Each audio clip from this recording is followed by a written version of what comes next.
खून बहुत बह गया है डॉक्टर, और देर हुई तो बच नहीं पाएंगे, मालिनी ने रुआसे स्वर में गिड़गिड़ाते हुए कहा। I am sorry, accident case है, पुलिस के आने तक ये केस नहीं ले सकता। यह कहकर डॉक्टर तीव्रता से अपने कक्ष में चला गया। उस बड़े से सरकारी अस्पताल के असीमित गलियारे में खड़ी मालिनी अपने आप को बेहद असहाय महसूस कर रही थी। मैडम, आवाज़ सुनकर वह चौंक गई। आप डॉक्टर सक्सेना से बात करके देखिए, बहुत भले आदमी हैं, शायद आपकी कुछ मदद कर सके। फिलहाल वह खाना खाने घर पर गए हुए हैं।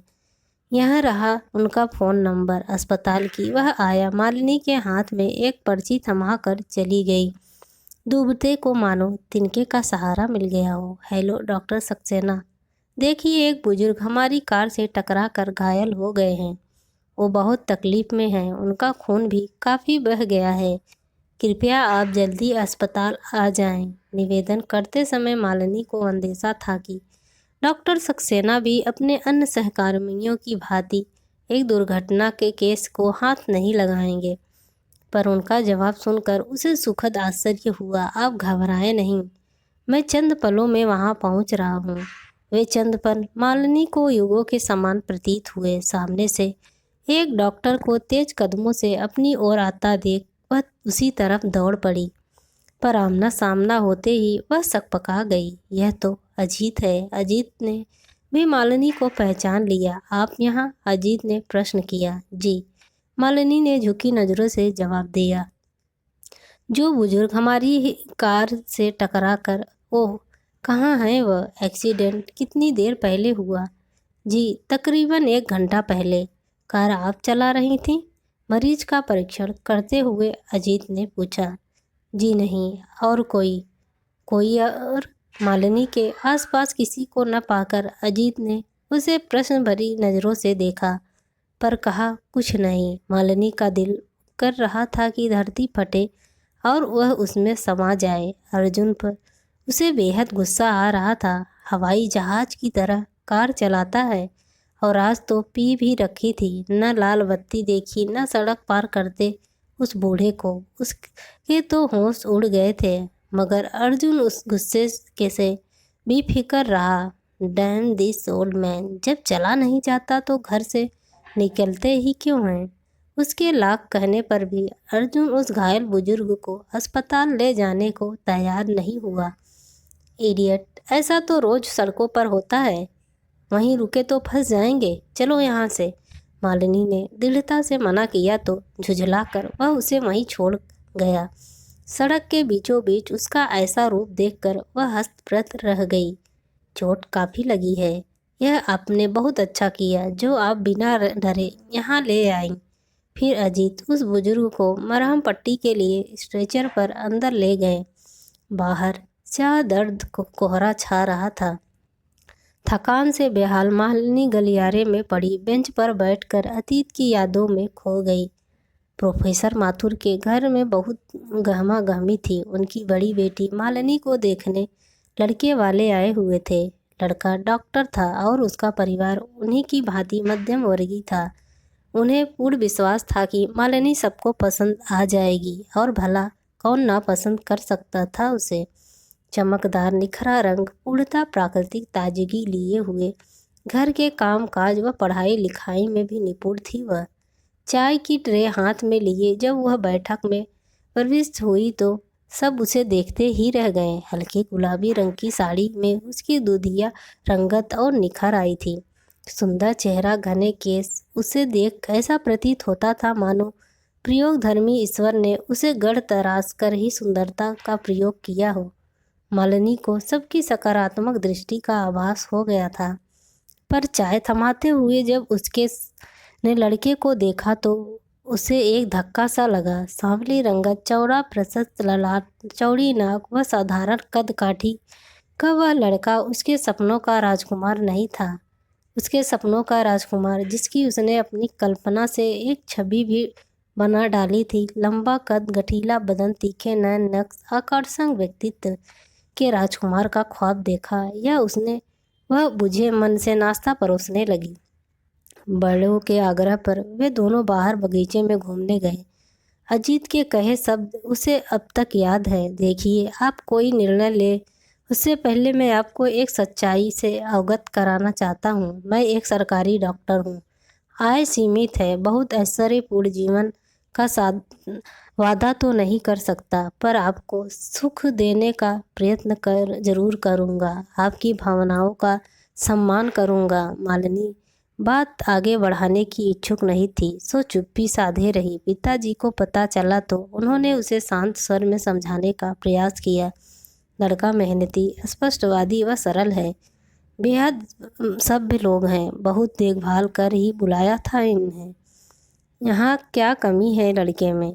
कुछ खास भी तो नहीं है। मालिनी का जवाब सुन माँ गुस्से से बेफिक्र पड़ी, पर वह टस से मस न हुई। कैसे त्याग देती वह अपने सपनों को। बात एक दो दिन की नहीं बल्कि जीवन भर की थी। गुजर बसर उसे करनी है।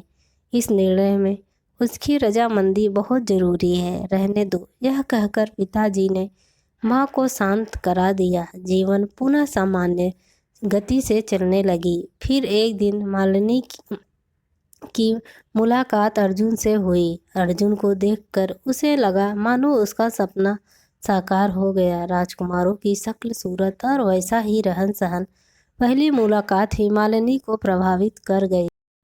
आलोक में अर्जुन को भी अपनी ओर प्रशंसा भरी नज़रों से देखते हुए वह संकुचा गई। कितनी अच्छी लगेगी उसकी और अर्जुन की जोड़ी। उसका मन सपने बुनने लगा और आज अर्जुन के आग्रह पर वह उससे मिलने गई।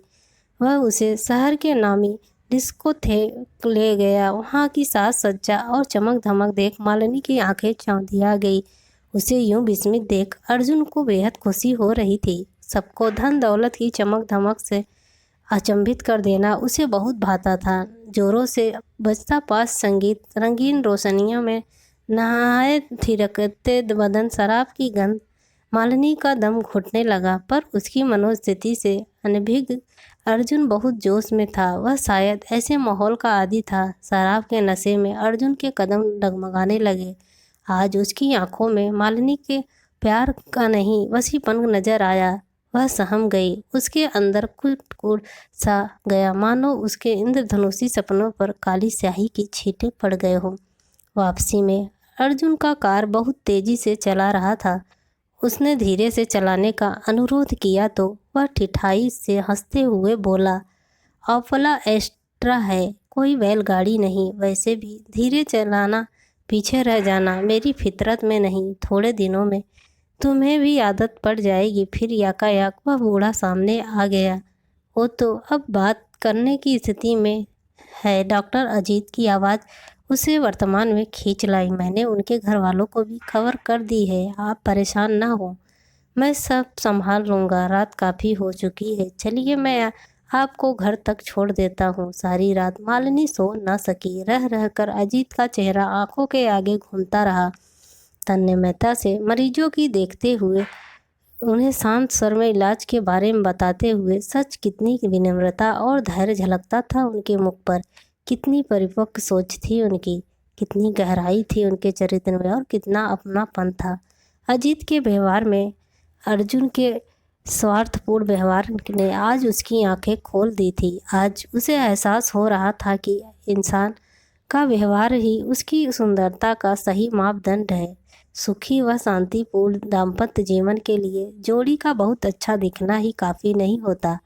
आपसी सामंजस्य व विचारों का मेल सर्वाधिक आवश्यक होता है।